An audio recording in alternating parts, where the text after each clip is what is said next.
Assalamu alaikum. Today we are going to do question number 6 of exercise 3.4. In question number 6, R set is given to us. Uh, and the first part is we have to write R in set builder form. Set builder form का मतलब होता है इसकी property हमने लिखनी है कि इसमें क्या कंडीशन यूज़ हुई है, पूरे सेट में क्या सीक्वेंस यूज़ हुआ है. अगर हम R सेट के ऑर्डर पेयर्स को कंपेयर करें तो मैं अगर किसी भी ऑर्डर पेयर का डिफरेंस लेती हूँ नंबर्स का, तो उसका आंसर हमेशा 2 आ रहा है.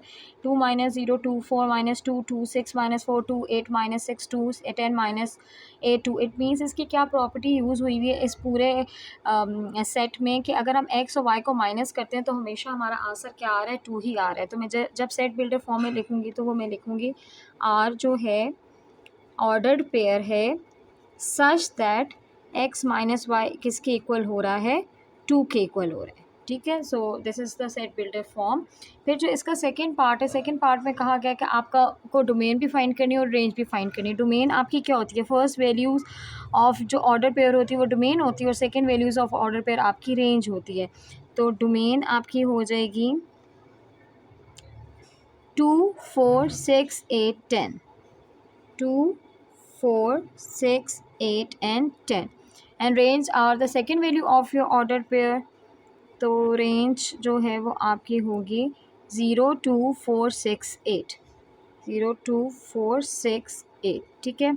फिर उसके बाद जो नेक्स्ट पार्ट कहा गया है, नेक्स्ट पार्ट में आपको कहा गया you have to find R inverse. ठीक है. आर इनवर्स का क्या मतलब होता है, हम आर की जो ऑर्डर पेयर की प्लेसेस हैं वो चेंज कर देते हैं. आर की जैसा 2 0 है, ये 0 2 बन जाएगा, 4 2 2 4 बन जाएगा, 6 4 4 2 बन जाएगा, 8 6 6 8 बन जाएगा और 10 8 जो 8 10 बन जाएगा. तो हमने क्या करना है, सिर्फ प्लेसेस को स्विच कर देना है. ठीक है. एक्स की वैल्यू वाई की बन जाएगी और वाई की वैल्यू एक्स की बन जाएगी आर इनवर्स में. तो हम इसी तरह आर इनवर्स लिखेंगे. वो आपके पास बन जाएगा 0 2 2 4 4 6 6 8 एंड 8 10. ठीक है. फिर इसी तरह उन्होंने कहा है कि आर इनवर्स को आपने जो है वो सेट बिल्डर फॉर्म में भी लिखना है. तो इसका सेट बिल्डर फॉर्म क्या बनेगा, आपका ऑर्डर्ड पेयर है एक्स वाई सच दैट कि अब y माइनस एक्स जो है वो 0 के इक्वल हो जाएगा. y को अगर आप x से माइनस करोगे तो वो 2 के इक्वल हो रहा है, 4 - 2 2 के इक्वल हो रहा है, 6 - 4 2 के इक्वल हो रहा है, 8 - 6 2 के इक्वल हो रहा है, 10 - 8 2 के इक्वल हो रहा है. मतलब इसकी पोजीशन चेंज हो जाएगी सेट बिल्डर फॉर्म में कि अब y - 2 किसके इक्वल हो रहा है, 2 के इक्वल हो रहा है. ये आर इनवर्स आपका सेट बिल्डर फॉर्म में हो गया. फिर इसके बाद जो फोर्थ पार्ट है, फोर्थ पार्ट में उन्होंने कहा है कि हमें एरो डायग्राम बनानी है आर की भी और आर इनवर्स की भी. तो एरो डायग्राम बनाने के लिए हमें डोमेन और रेंज चाहिए होती है. पहले मैं आर की बनाती हूँ. ठीक है. आर के लिए पहले फर्स्ट बबल में मैं डोमेन लिखूँगी. आर की डोमेन हमारे पास क्या थी, 2 4 6 8 एंड 10. और उसके बाद मैं लिखूँगी रेंज सेकेंड बबल में, वो क्या थी 0 2 4 6 और 8. अब जो आर का हमारे पास सेट गिवन था शुरू में, उसकी ऑर्डर पेयर्स को हमने एरो बनाना है. तो अगर मैं लिख दूं तो आपको आसानी होगी. इधर वो हमारे आर का सेट क्वेश्चन में क्या गिवन था, 2 0 4 2 6 4 8 6 एंड 10 8. ठीक है. तो पहला पेयर क्या है, 2 को हमने 0 से मिलाना है. फिर दूसरा पेयर क्या है, हमने 4 को 2 से मिलाना है. फिर तीसरा पेयर क्या है, 6 को 4 से ज्वाइन करना है, 8 को 6 से करना है और 10 को 8 से करना है. ये हमारा क्या हो जाएगा, आर का सेट. ठीक है. फिर जो आर क्या है, एरो डायग्राम. फिर उन्होंने कहा आर इनवर्स की भी एरो डायग्राम बनानी है. तो आर इनवर्स हमारे पास इसका ऑपोजिट होता है, वो क्या था 0 2 2 4 4 6 6 8. हमने क्या चेंज करनी होती है, सिर्फ पोजीशन चेंज करनी होती है एक्स और वाई की. अगेन 2 बबल्स बनेंगे आर इनवर्स में भी. अब जो आर की रेंज थी वो आर इनवर्स की डोमेन बन जाएगी. तो 0 2 4 6 8. और जो आर की डोमेन थी वो आर इनवर्स की रेंज बन जाएगी. और जो आर इनवर्स का हमने सेट निकाला था उसके अकॉर्डिंग हम एरोज़ को ज्वाइन करेंगे. तो पहला क्या ज्वाइन हो रहा है 0 2 से, फिर 2 हो रहा है 4 से, फिर 4 हो रहा है 6 से, फिर 6 हो रहा है 8 से और फिर 8 हो रहा है 10 से. तो ये आर इनवर्स की आपकी एरो डायग्राम बन गई. Question number 7 of exercise 3.4 is two sets are given to us A and B and we have to write binary relation in such a way that उस binary relation में वो order pairs include होने चाहिए जिनमें X जो है वो A को belong करता हो और Y जो है वो B को belong करता हो और condition क्या given है कि Y किसके equal होना चाहिए 2x plus 1 के equal होना चाहिए. हमें इसको टेबलर फॉर्म में लिखना है और हमें R इन्वर्स भी फाइंड करना है. तो पहले तो हम फाइंड कर लेते हैं binary relation is the part of your Cartesian product. हम कार्टेशियन प्रोडक्ट फाइंड कर लेते हैं A इंटू बी. तो आपके पास क्या हो जाएगा 0 1 0 2 0 3 0 5 0 7. फिर है 1 1 1 2 1 3 1 5 1 7 3 1 3 2 3 3 3 5 एंड 3 7. ठीक है.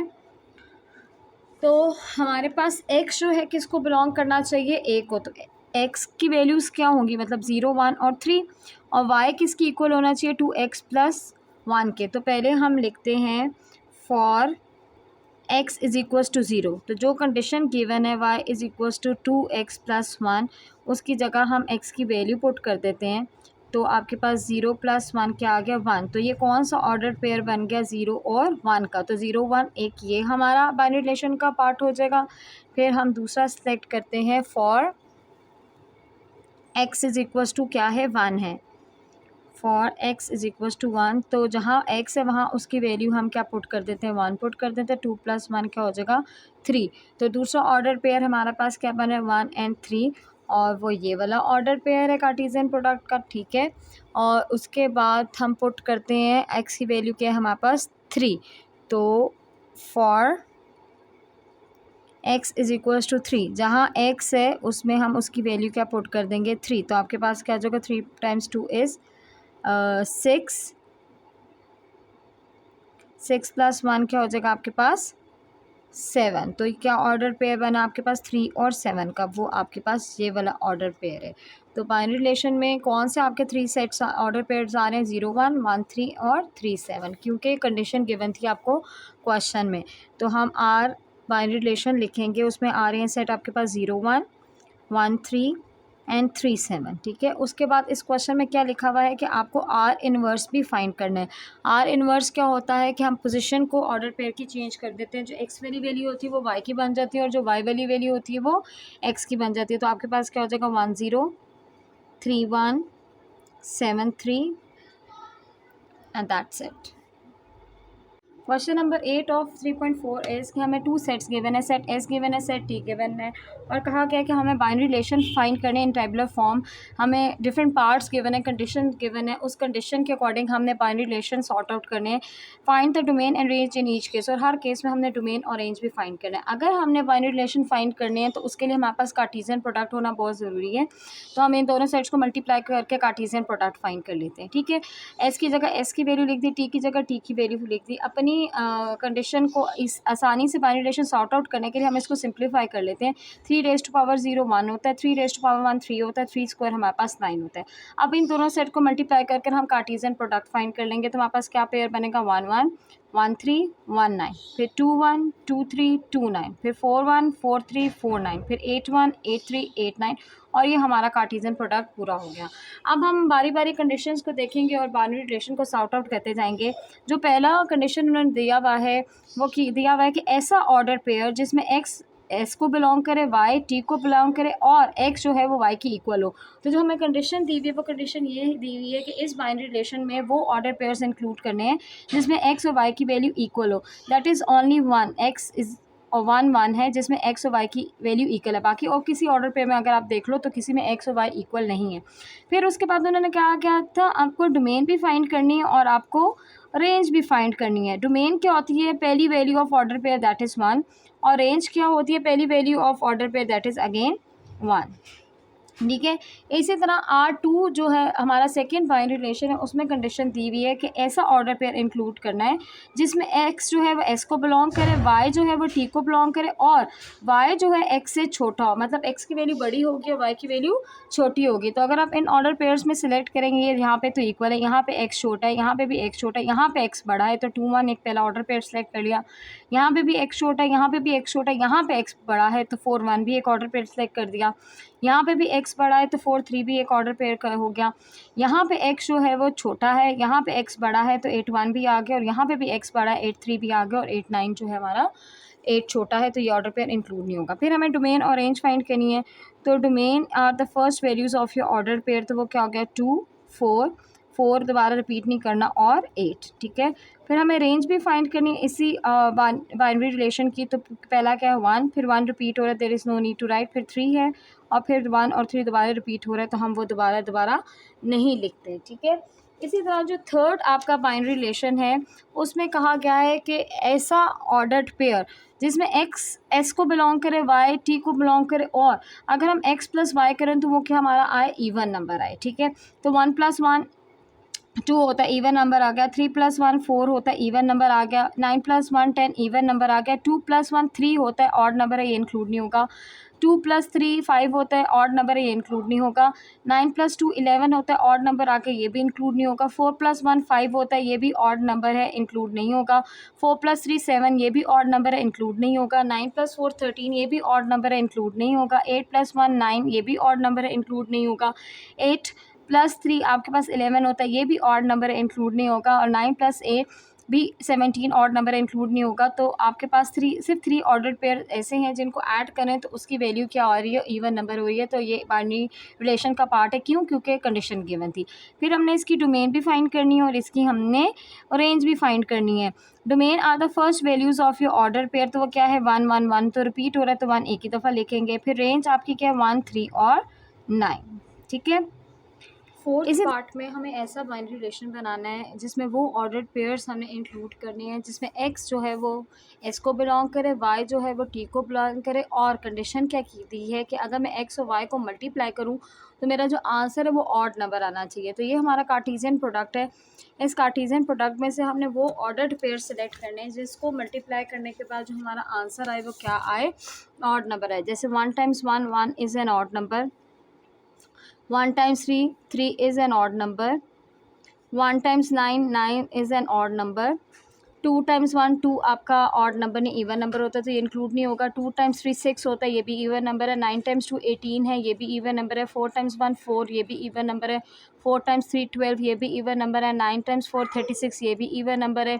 8 × 1 8, ये भी आपका जो है वो इवन नंबर है। इसी तरह आगे जितने भी हैं वो आपके मल्टीप्लाई करने के बाद इवन नंबर ही बन रहे हैं। तो जो ऑर्डर्ड पेयर्स इंक्लूड हुए जिनको मल्टीप्लाई करने के बाद एक्स और वाई को आंसर जो है वो आपका ऑड नंबर आ रहा है, दैट इज़ ओनली 1 1 1 3 एंड 1 9। और इसके बाद हमें इसका क्या फाइंड करना है, डोमेन भी और रेंज भी। तो डोमेन आपकी फर्स्ट वैल्यू होती है ऑर्डर पेयर की, तो वो क्या होगी 1 ओनली 1, क्योंकि 1 1 रिपीट हो रहा है तो हम सेट में बार बार रिपीटेड वैल्यूज़ नहीं लिखते। और range are the second values of your order pair, तो वो आपके पास क्या 1 3 एंड 9 है। ठीक है। फिफ्थ पार्ट में जो हमारे पास कंडीशन गिवन है R5, वो गिवन है कि हमें ऐसा ऑर्डर्ड पेयर लिखना है कि x जो है वो बिलोंग करे s को, y जो है वो बिलोंग करे t को, and y is greater than 2x। ठीक है। जो y है वो 2x से बड़ा हो, तो हमें ऐसे ऑर्डर पेयर जो है वो इंक्लूड करने हैं। ठीक है। तो x की वैल्यूज़ हमारे पास क्या हैं, 1 2 4 और 8 है। वो हम देख लेते हैं कि कौन कौन सी हमारे पास वैल्यू आती हैं। तो जो हमारे पास इस रिलेशन में वैल्यूज़ इंक्लूड होंगी, अगर ये हमारे पास वैल्यू y की है, ठीक है, मैं 2x करूँ तो 2 × 1 क्या हो गया 2 हो गया, तो इधर x बड़ा हो रहा है और 1 छोटा हो रहा है। लेकिन हमें ऐसी वैल्यू चाहिए जिसमें y की वैल्यू जो है बड़ी हो 2x से। यहाँ पे भी अगर मैं लिखूँ 1 3 लिखूँ, y की वैल्यू क्या है 3, और अगर मैं 2x करूँ यहाँ पे तो 2 × 1 क्या आ रहा है 2, तो 3 की वैल्यू बड़ी हो रही है 2x से, मतलब y की वैल्यू बड़ी हो रही है 2x से, तो this will be the part of your binary relation. ठीक है। इसी तरह यहाँ पे हमारे पास y की वैल्यू क्या है 9, और x अगर हमने 2x लेना है तो 2 × 1 2 हो गया, तो 2 y is bigger than 2x1 अगर आप करो तो इसलिए 1 9 भी इसका पार्ट होगा। फिर उसके बाद 2 1 है तो हमें ये 2x चाहिए और ये y है। 2x क्या हो जाएगा, 2 टाइम्स 2 4 4 1 जो है वो 4 से बड़ा नहीं है तो इसलिए पार्ट इंक्लूड नहीं होगा। फिर इसी तरह ये हमारे पास 2x होना चाहिए और ये हमारे पास y है। y हमारे पास 3 है और 2x हमारे पास क्या हो रहा है 4, तो y हमारा बड़ा नहीं हो रहा 2x है तो ये भी इंक्लूड नहीं होगा। अगेन इधर 2x चाहिए और ये y है।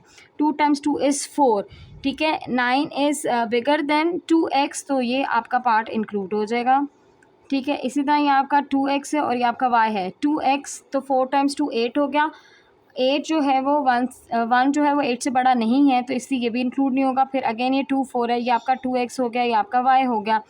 4 टाइम्स 2 इज़ 8 और 3 अगेन 3 जो है वो छोटा हो रहा है तो हमें ये नहीं लेंगे। फिर ये 2x और y होगा। 2 टाइम्स 4 इज़ 8 और y 8 और 9 बन रहा है तो 9 बड़ा है 8 छोटा है तो अगेन 4 9 जो है वो इसका पार्ट होगा। फिर अगेन 2x और y है।